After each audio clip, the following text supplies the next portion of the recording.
ಅಡ ಪ್ರಧಾನಂ ಕೇರಳದಲ್ಲಿ ಓಣಂ ಹಬ್ಬಕ್ಕೆ ಮಾಡುವಂತಹ ಸ್ಪೆಷಲ್ ಪಾಯಸ ಇದು. ನಮಸ್ತೆ ಫ್ರೆಂಡ್ಸ್, ಗುಡ್ ಫುಡ್ ಲ್ಯಾಂಡ್ ಚಾನಲಿಗೆ ನಿಮಗೆಲ್ರಿಗೂ ಆತ್ಮೀಯ ಸ್ವಾಗತ. ಇದನ್ನು ಹೇಗೆ ಮಾಡೋದೆಂದು ನೋಡುವ. ಇದು ಸ್ವಲ್ಪ ಡಿಫ್ರೆಂಟ್ ಆಗಿರುವಂಥ ಪಾಯಸ, ಅಷ್ಟೇ ರುಚಿಯಾಗಿ ಕೂಡ ಇದೆ.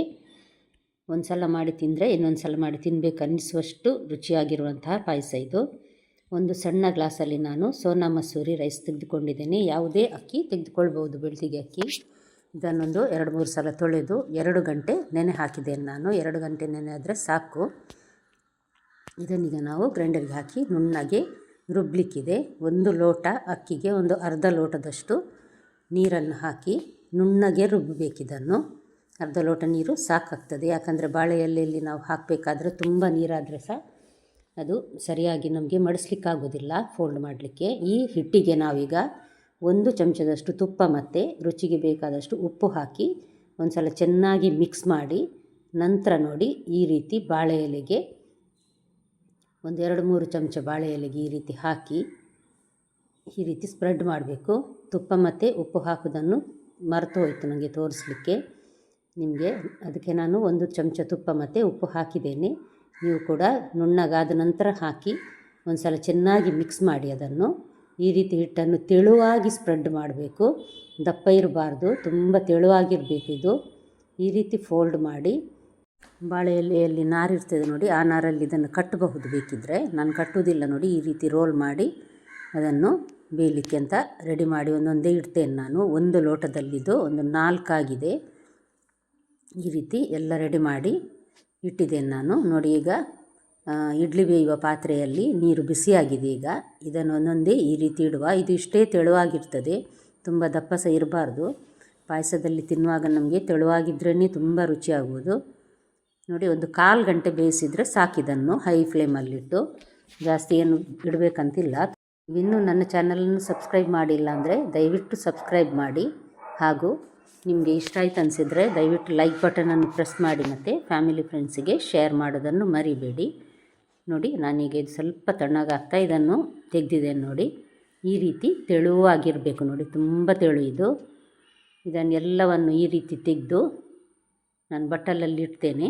ನಂತರ ಇದನ್ನು ಸಣ್ಣ ಸಣ್ಣದಾಗಿ ಕಟ್ ಮಾಡಲಿಕ್ಕಿದೆ. ಮಾರ್ಕೆಟಲ್ಲಿ ಪ್ಯಾಕೆಟಲ್ಲಿ ಸಹ ರೆಡಿಮೇಡ್ ಅಡ ಅಂತ ಸಿಗ್ತದೆ. ಆದರೆ ಇದು ಮನೆಯಲ್ಲಿ ಮಾಡಲಿಕ್ಕೇನು ತುಂಬ ಕಷ್ಟ ಇಲ್ಲ, ಸುಲಭ ಮತ್ತು ತುಂಬ ರುಚಿಯಾಗಿ ಸಹ ಬರ್ತದೆ. ಇದೊಂದು ಅದ್ಭುತ ಪಾಯಸ ಅಂತಲೇ ಹೇಳ್ಬೋದು, ಅಷ್ಟು ರುಚಿಯಾಗಿ ಬರ್ತದೆ ಇದು ತಿನ್ನಲಿಕ್ಕೆ. ಖಂಡಿತ ಒಮ್ಮೆ ನೀವು ಸಹ ಟ್ರೈ ಮಾಡಿ ನೋಡಿ. ನೋಡಿ, ಈ ರೀತಿ ಕಟ್ ಮಾಡಿ ಇದನ್ನು, ಅಥವಾ ಕೈಯಲ್ಲಿ ಸಹ ಸಣ್ಣ ಸಣ್ಣಗೆ ಕಟ್ ಮಾಡ್ಬೋದು ಇದನ್ನು. ನೋಡಿ, ಈ ರೀತಿ ಸಣ್ಣ ಸಣ್ಣ ಪೀಸ್ ಮಾಡಿದರೆ ಸಾಕು. ಈ ರೀತಿ ನಾನು ಎಲ್ಲವನ್ನು ಕಟ್ ಮಾಡಿ ಇದು ಬಟ್ಟಲಲ್ಲಿ ರೆಡಿ ಮಾಡಿ ಇಡ್ತೇನೆ ನಾನು ಇದನ್ನು.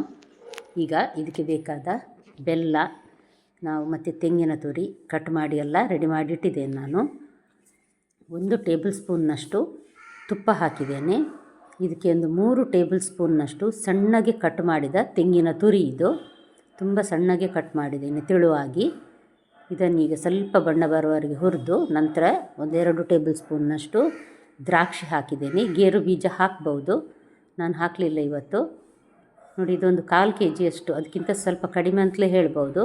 1 ಕಪ್ಪಿನಷ್ಟು ಬೆಲ್ಲವನ್ನು ಜಜ್ಜಿ ಅದಕ್ಕೊಂದು ಅರ್ಧ ಲೋಟ ನೀರು ಹಾಕಿ ಇದನ್ನು ಬಿಸಿ ಮಾಡಲಿಕ್ಕೆ ಇಟ್ಟಿದ್ದೇನೆ. ಬೆಲ್ಲ ಕರಗಿದರೆ ಸಾಕು. ಇದು ಒಳ್ಳೆ ಬೆಲ್ಲ, ಹಾಗಾಗಿ ನಾನು ಇದನ್ನು ಸ್ಟ್ರೈನ್ ಮಾಡ್ತಾ ಇಲ್ಲ. ಇದು ನೋಡಿ, ಕಟ್ ಮಾಡಿಟ್ಟ ಅಡ ಇದೆ ನೋಡಿ, ಬಾಳೆ ಎಲೆಯಲ್ಲಿ ಮಾಡಿದಂಥದ್ದು. ಅದನ್ನೀಗ ಹಾಕಿ ಒಂದು 5-6 ನಿಮಿಷ ಮೆಲ್ಲ ಉರಿಯಲ್ಲಿದನ್ನು ಸ್ವಲ್ಪ ಬೇಯಿಸುವ. ಬೆಲ್ಲ ಎಲ್ಲ ಚೆನ್ನಾಗಿ ಅದಕ್ಕೆ ಹಿಡ್ಕೊಳ್ಬೇಕಿದು. ಸ್ವಲ್ಪ ಡಿಫ್ರೆಂಟ್ ಆಗಿರುವ ಪಾಯಸ ಇದು. ಈಗ ಓಣಂ ಹಬ್ಬದ ಸಮಯ ನೋಡಿ. ಓಣಂ ಹಬ್ಬ ಇವಾಗ ನೋಡಿ, ಇದು ಕುದೀತಾ ಇದೆ. ಈ ರೀತಿ ಕುದೀತಾ ಬರುವಾಗ 2ನೇ ಸಲ ತೆಗೆದ ತೆಂಗಿನ ಹಾಲನ್ನು ಹಾಕ್ತಾ ಇದ್ದೇನೆ ನಾನು. ಒಂದು ಅರ್ಧ ಗಡಿಯಷ್ಟು ತೆಂಗಿನಕಾಯಿಯ ಹಾಲು ತೆಗೆದಿಟ್ಟಿದ್ದೇನೆ. ದಪ್ಪ ಹಾಲು 1 ಲೋಟ, ತೆಳು ಹಾಲು 1 ಲೋಟ.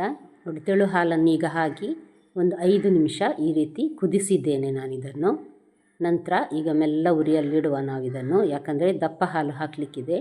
ಬೆಲ್ಲ ಸಹ ಹಾಕಿರೋದ್ರಿಂದ ಜಾಸ್ತಿ ಉರಿಯಲ್ಲಿದ್ದರೆ ದಪ್ಪ ಹಾಲು ಹಾಕಿದ ಕೂಡಲೇ ಒಡೆದು ಹೋಗ್ತದೆ. ಅದಕ್ಕೋಸ್ಕರ ತುಂಬ ಮೆಲ್ಲ ಉರಿಯಲ್ಲಿಟ್ಟು ಈ ರೀತಿ ಹಾಲು ಹಾಕಿ ಒಂದು ಸಲ ಚೆನ್ನಾಗಿ ಮಿಕ್ಸ್ ಮಾಡುವ. ಈ ರೀತಿ ತುಂಬ ಮೆಲ್ಲ ಉರಿ ಇರಲಿ. ಒಂದು ಸಲ ಈ ರೀತಿ ತಿರುಗಿಸ್ತಾ ಇರುವಾಗಲೇ ಒಂದು ಕುದಿ ಬಂದರೆ ಸಾಕು.